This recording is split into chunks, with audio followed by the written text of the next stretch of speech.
លោកអើយមានទាំងហើយមកសំស្រួលចឹងតម្លៃអាយអូនហើយមានបន្លែអើលមុត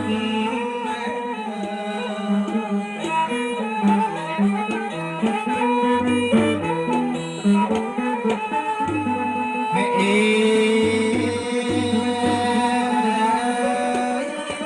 មានទាំងហើយស្បៃក្តោ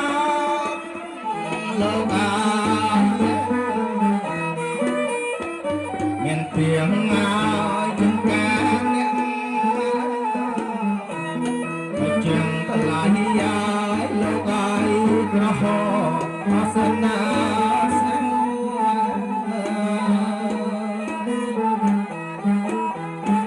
បាទបច្ចេកវិទ្យាផ្លែចូលខ្លួនបាត់មកក្រុម36បាទបច្ចេកវិទ្យាផ្លែឃើញបាត់ហូបមកក្របថតជាងហ្នឹងបាទហូបមកក្របហ្នឹងចាំក្របចំប្រយចាំថតទៀតណាបាទដឹងថារសជាតិផ្លែឈើបាត់មកនេះមានរសជាតិយ៉ាងណាទៀតណាតាមលើបាត់ផ្អែមណាស់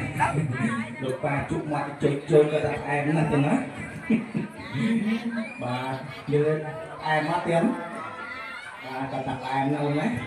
ផ្អែមជាតិអញ្ចឹងមកក្របម្នាក់ទៀតទៀតណាហើយមកក្របនេះកម្អើយ៉ាងណាលើដាក់ក្បែរមាត់សិនដើម្បីមើលទៅជាងថតឲ្យបាត់ថតទៀតណាបាទតែលើដាក់ក្បែរមាត់សិនទៀតបាទមើលទីមើលទៅជាងថតទាំងអស់គ្នាទៅណាមើលកាមេរ៉ាទៀតណាបាទបាទดูដល់ទៀតណាបាទបើចាំពីថាផ្លែឈើយើងបេះមកមានចិត្តគីមីទៀតណាបាទអញ្ចឹងលើកតែទទួលទាំងអស់គ្នាមកយ៉ាងម៉េចទទួលឲ្យមើលទៅកាមេរ៉ាទាំងអស់គ្នាទៅណាបាទបើចាំសាធុ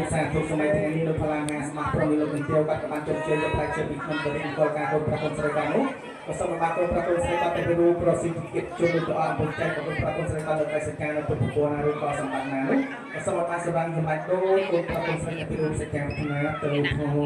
ស្នូពុទ្ធសាសនា